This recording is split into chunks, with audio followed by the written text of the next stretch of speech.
What if, one morning, the call to prayer echoed across the spires of Notre Dame, and the kings of Europe bowed toward Mecca? Unthinkable, isn't it? Yet in the 7th century, that nightmare came terrifyingly close to becoming reality. The destiny of an entire continent, of Western civilization itself, balanced on the edge of a single Frankish sword near the small city of Tours in central France. For 100 years, the armies of Islam had swept across the known world like a desert storm. From the burning plains of India to the hills of Spain, they crushed kingdoms, toppled empires, and redrew the map of civilization. The once mighty Persian Empire vanished. Byzantium, the heir of Rome, bled but survived, and the Mediterranean Sea became, as one chronicler called it, an Islamic lake.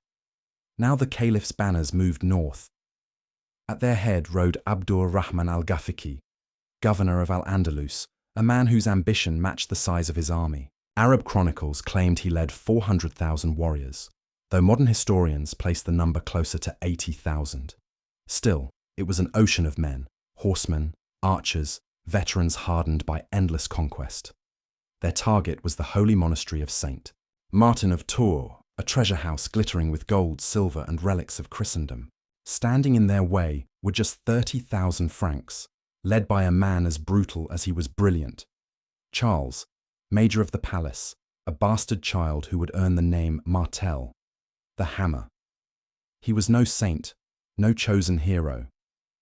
Charles clawed his way to power through blood and betrayal. He imprisoned his own kin, waged war on rivals and rebels alike, and ruled through fear rather than faith. But in doing so, he forged the most disciplined army in Western Europe. Not noble knights, but hardened killers in chainmail, men who fought for land, for silver, for survival. When Charles called, they answered, because battle was their craft. The Islamic conquest that brought Abdur-Rahman to France was the fastest expansion in human history.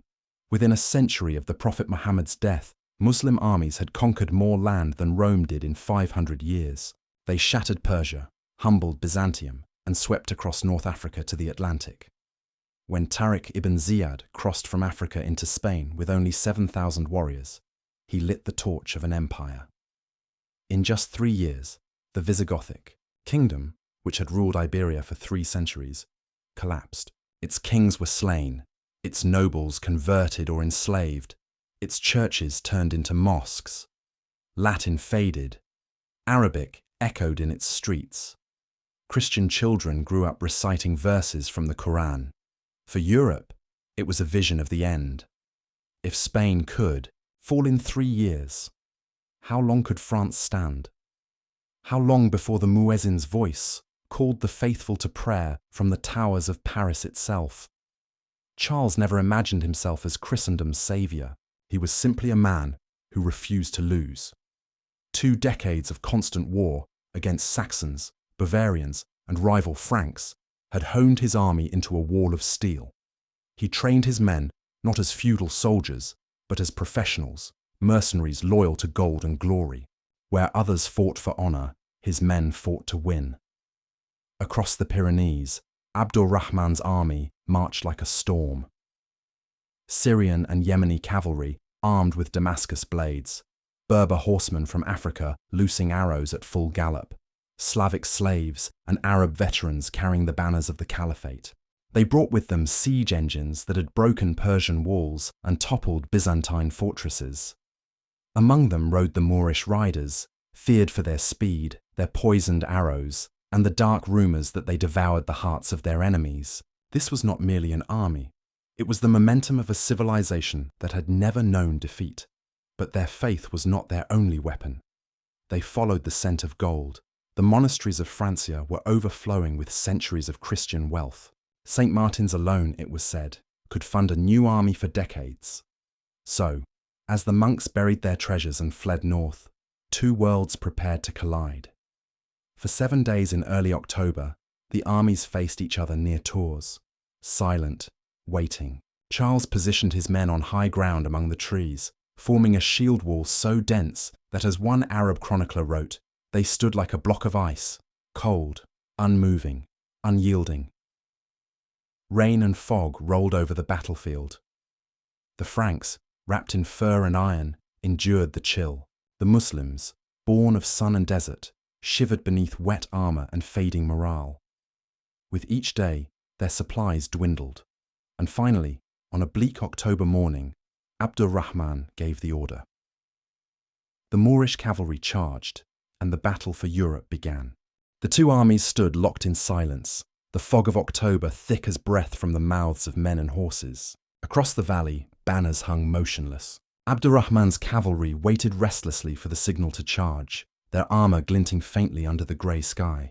Opposite them, Charles Martel's soldiers formed what chroniclers later called the Iron Wall, a formation so dense and disciplined that it seemed carved from the earth itself. Shields overlapped, spears thrust outward, and the Franks stood shoulder to shoulder, unmoving. It was not faith that bound them, but fear. Of their commander more than of death. When the Muslim cavalry surged forward, the ground trembled like thunder rolling through the soil. Horses screamed, their riders lowering lances as they struck the Frankish shield wall. The impact was catastrophic. Wood splintered, men groaned, but the line held. From above, arrows darkened the air like a storm of locusts. Still, the Franks did not break. They absorbed the attack in silence, the metallic rhythm of sword and spear echoing through the mist. To the Arabs, it was like striking an iron mountain. No matter how often they charged, the mountain would not yield. Wave after wave of cavalry fell back shattered. The Franks, grim-faced and blood-soaked, stood as if frozen in place. Those who died were silently replaced. Those who were wounded crawled behind their comrades without a sound. No one moved without Charles's order. Disobedience meant death. Martel's iron discipline was legendary, forged through 2 decades of brutal wars. And it showed now in every motionless soldier, every unflinching stare behind the wall of shields. As the battle dragged on, the Muslim ranks began to lose rhythm. Their horses, exhausted from repeated charges, foamed and stumbled. Arrows ran low. Fatigue crept in like a cold wind through armor. Charles watched from the ridge, his eyes fixed on the pattern of attack and retreat. He had studied the enemy for days, waiting for the moment when zeal would turn to weariness. When he saw confusion spreading among the Muslim riders, he gave a single signal, the sound of a horn slicing through the noise of war. The iron wall suddenly came alive. Like a dam bursting, the Frankish ranks surged downhill, turning defense into assault. The transformation was instant and terrifying. What had been an immovable line became a roaring wave of men, axes flashing, shields pounding forward. The Muslims, unprepared for this sudden shift, reeled backward. Horses crashed into one another, and the battlefield turned into chaos. The Franks descended upon them with the fury of men long restrained. Each swing of the axe echoed like a blacksmith's hammer. And it was in this storm of steel that Charles earned his name, Martel, the hammer. The Muslim cavalry tried to reorganize, but the confined terrain betrayed them. Their famed mobility was useless in the crush of men and horses. Frankish warriors fought in pairs. One pulled riders down with hooked spears. The other finished them with heavy blows to the head or chest. Blood mixed with rain and mud until the field became a slick sea of red. Chroniclers described the sound as a thunder that did not cease, the crash of weapons, the screams of dying men, and the unending chant of the Franks as they drove forward like an unstoppable tide. Through the chaos, Abdur-Rahman al-Ghafiqi rode among his men, his white banner rising above the smoke. He shouted for order, rallying his soldiers to stand their ground. For a moment his presence steadied them, but fate turned cruelly against him. Surrounded in the confusion, the Muslim commander was struck down, whether by Charles himself or by nameless Frankish blades, no one knew. His banner fell into the mud, trampled beneath hooves and boots. When word spread that Abdur-Rahman was dead, the courage of his men collapsed like a breached dam. Panic raced through the ranks faster than any sword could cut. By sunset, the once mighty Muslim army was breaking apart. The same soldiers who had conquered empires now fled for their lives, throwing down weapons and trampling their wounded. Yet Charles, ever cautious, refused to chase them into the night. He suspected a trap, a feigned retreat, the kind of deception seasoned commanders often used. His men, though bloodied and exhausted, obeyed his command to hold their ground. As darkness fell, the Franks stood again in silent formation, their breath misting in the cold air, their armor clotted with blood and mud. Across the valley, the Muslim camp descended into chaos. Commanders shouted conflicting orders. Syrian, Berber, and Arab units blamed one another for the disaster. Fires burned out of control, and in the darkness, confusion turned to madness. Some soldiers fought each other, mistaking friend for foe. Horses screamed as tents collapsed. The night that followed was one of panic and self-destruction, a shadow battle with no enemy but fear itself. When dawn finally crept over the fields of Tours, a heavy silence hung over the valley. The fog lifted to reveal the wreckage of war, broken shields, twisted armor, and the bodies of men and horses strewn like fallen leaves. Frankish scouts moved cautiously through the mist, expecting an ambush, but what they found instead was absence. The Muslim camp, once a bustling sea of tents and banners, stood eerily empty. Fires had burned to ash, food and weapons lay scattered, and the wounded had been left behind. The invincible army of Abdur-Rahman had vanished into the night. For hours, Charles refused to believe it. He sent riders in every direction, searching for the enemy's rearguard, the trap he was certain awaited them. Only when his scouts returned with news of a full retreat did Martel allow himself to exhale. The battle was won, not through numbers or divine intervention, but through discipline, patience, and cold calculation. The Franks had faced the storm and had not broken. The hammer had held firm against the sword. Then came the roar of victory. Thousands of weary warriors shouted in unison, their cries echoing across the valley. Men who had stood motionless through the night now fell to their knees in disbelief, some laughing, others weeping openly. They had survived what seemed impossible, and when they entered the abandoned camp, the scale of their triumph became clear. Gold and silver chalices, jeweled manuscripts, silks, and treasures from 100 conquered cities filled the tents. The Muslims had fled so quickly, they had left behind wealth enough to fund kingdoms. Charles forbade his men from touching anything until he was certain the danger had passed. For 2 days he waited, sending patrols south toward Poitiers and beyond. Only when it was clear that the enemy had truly retreated towards Spain did he release his soldiers to collect the spoils. What they found stunned even the battle-hardened Franks. Among the plunder were sacred relics looted from Christian churches, gold crosses, and vessels from the monastery of St. Martin itself. Treasures thought lost forever. The victory was not measured in wealth alone. It was a psychological earthquake that shattered the myth of Muslim invincibility. For a century, the Umayyad armies had conquered everything before them, from Persia to the Pyrenees. Now, for the first time, they had been stopped, not by an empire, but by a patchwork of tribes united under one man's iron will. Charles Martel had done what Rome and Byzantium could not, yet victory did not soften him. After securing the battlefield, he ordered pursuit. Frankish cavalry swept south for 7 relentless days, hunting the fleeing soldiers across the countryside. Villages that had cowered under Muslim raids now rose up, guided by the Franks, to take revenge. The roads toward the Pyrenees became rivers of blood, strewn with the bodies of stragglers and horses. Chronicles would later claim hundreds of thousands perished. An exaggeration perhaps, but the devastation was real. No army that crossed into France would ever return the same way again. When the Franks finally halted, the spoils of Tours were divided. Charles rewarded his warriors with gold and land, binding them to him in loyalty. The church, once his bitter enemy, now hailed him as a savior. The treasures returned from the Muslim camp financed new fortifications and training grounds, laying the foundation for a professional army that would one day form the backbone of the Carolingian Empire. The hammer had forged not just victory, but destiny. News of the triumph spread like wildfire through Europe. From Rome to the misty Isles of Britain, word carried that Christendom had been saved. The Pope ordered days of thanksgiving. The Byzantine emperor sent messages of praise. Even distant, kings in the north spoke the name Charles Martel with reverence. The man once branded a usurper and tyrant had become the defender of the faith, the shield of Europe. For the Muslim world, the defeat at Tours was more than a lost battle.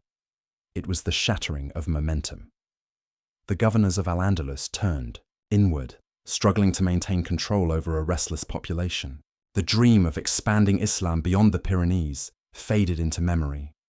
Arab chroniclers tried to soften the blow, calling the battle a raiding expedition cut short, but none could ignore what had truly happened. The unstoppable tide had met the immovable rock, and for the first time the tide had turned. Years later, when pilgrims travelled to the rebuilt monastery of St. Martin, they spoke of how 30,000 Franks had held back an empire. They touched the soil where the battle had been fought, believing it holy. And though centuries would pass, the name Tours would endure, not just as a place of war, but as the moment Europe's fate was rewritten. Charles Martel did not live to see the empire that rose from his victory, but his bloodline would. His grandson, Charlemagne, would carry the hammer's legacy to its peak, crowning himself Emperor of the West. The gold taken from Muslim camps would build cathedrals, armies, and legends, and all of it traced back to that fog-covered field in France, where 30,000 men stood firm against an empire and changed the course of history. By the end of the decade, the last remnants of the Muslim army had vanished from French soil. The Mediterranean, once on the verge of becoming an Islamic frontier, remained firmly within Christendom's grasp. What might have been a crescent-shaped Europe became instead a cruciform continent, its spiritual and cultural compass fixed for 1,000 years to come. The victory at Tours didn't just preserve a kingdom, it preserved a civilization. The balance of history had tilted at the swing of Charles Martel's hammer. The battle revealed something revolutionary, that disciplined infantry could withstand and even defeat the thunder of mobile cavalry. It overturned centuries of warfare, proving that courage anchored in formation could overcome speed and chaos. The Frankish shield wall became a model for generations, inspiring the Swiss pikemen, the English longbowmen, and the Spanish tercios who dominated battlefields long after Tours had faded into legend. From that muddy field in Gaul was born a new principle of war. Stand firm, hold the line, and the storm will break upon you. Charles Martel's victory transformed him from a warlord into a kingmaker. Though he never wore a crown, he ruled as though one sat invisible upon his brow. His son Pepin the Short would claim the Frankish throne, and his grandson Charlemagne would rise to become Emperor of the West. The dynasty that reshaped Europe, the Carolingians, was built on the blood-soaked soil of Tours. The hammer that had shattered the Umayyad advance also forged the architecture of medieval Europe itself. With victory came reform. Charles used his newfound prestige to reorganize the Frankish realm. He granted lands to his most loyal soldiers, creating a warrior aristocracy bound to him by blood and land, a structure that would evolve into the system of feudalism.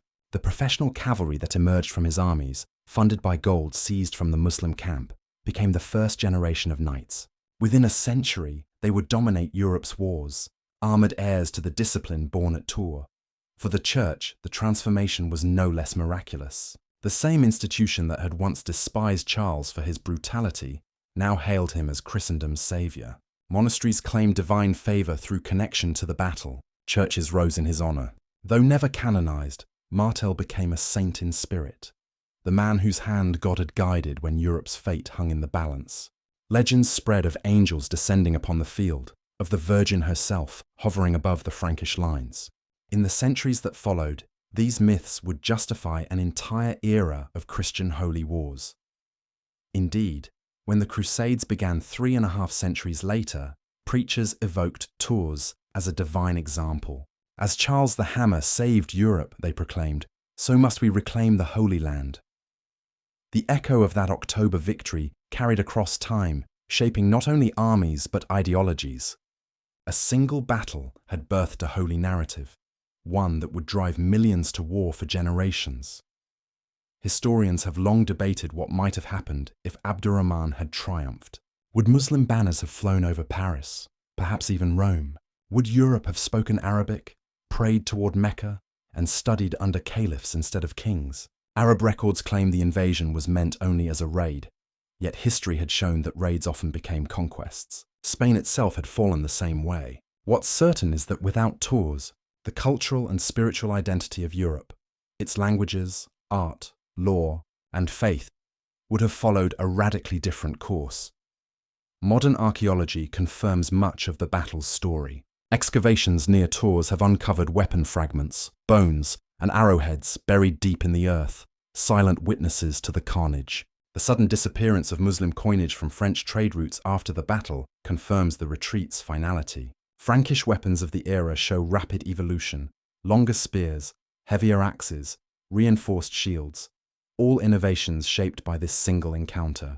Even in death, the evidence of that desperate clash still whispers from the soil. The legacy of Tours stretches far beyond the battlefield. It became a cornerstone of European myth, the moment when the continent defined itself against the outside world. During the Ottoman sieges of the 15th century, generals invoked the spirit of Charles Martel as inspiration. During the Age of Empires, colonizers claimed they were avenging Tours, recasting conquest as divine justice. Even in modern times, political movements across Europe have twisted the memory of the battle to serve their narratives. History's symbol became everyone's weapon. Yet beneath all the distortions, one truth remains. In that fog-shrouded valley, Europe's destiny was written. The victory at Tours codified the three great principles of Western warfare. First, the defensive line can defeat superior numbers. Second, discipline outweighs zeal. And third, terrain and patience can shatter speed and fury. These lessons echoed through Hastings, Crécy, and beyond. Even Napoleon, centuries later, studied Tours, noting that Charles had won not by strength, but by forcing the enemy to fight on his terms. In Islamic history, the battle carries a different name: Balat al-Shuhada, the Road of the Martyrs. There it is remembered not as defeat, but as sacrifice. Abdur-Rahman al-Ghafiqi is honored as a martyr who died upholding his faith. Muslim chroniclers minimize the loss, describing it as a raid cut short. Yet Arabic poetry of the era mourned deeply, lamenting the fallen, cursing the Franks, and acknowledging the bitter truth that the path to Europe had closed forever. The dream of expansion beyond the Pyrenees died at Tours. The shock of the defeat rippled through the Umayyad Caliphate. Their aura of invincibility cracked, and internal rivalries, once buried under conquest, erupted again. Within 2 decades, the Caliphate would collapse, replaced by the Abbasids. The road to Europe was sealed not only by Frankish spears, but by the implosion of an empire. The tide of Islam turned inward, while the tide of Europe began to rise. Yet the legacy of Tours was not just political, it was technological. The clash ignited an arms race between East and West.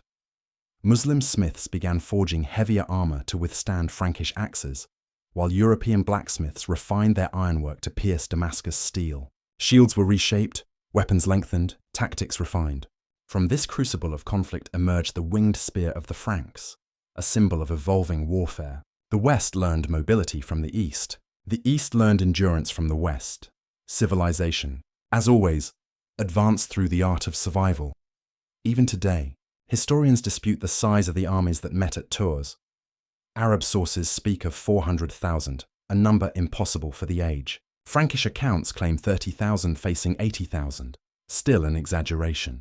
Modern scholars settle nearer to 20,000, against perhaps 25,000. But numbers matter less than perception. The Franks believed themselves outnumbered, and fought as men standing against fate itself. That belief magnified their victory into legend, and that legend still whispers through the centuries, a reminder that courage, not numbers, decides history. The Battle of Tours was more than a clash of swords. It was a battle for the soul of Europe. If you believe history should be felt, not just told, then join us. Subscribe, like, and turn on notifications. Because here, we don't just recount the past, we relive it, one epic story at a time. In truth, the Battle of Tours was both smaller and greater than its myth.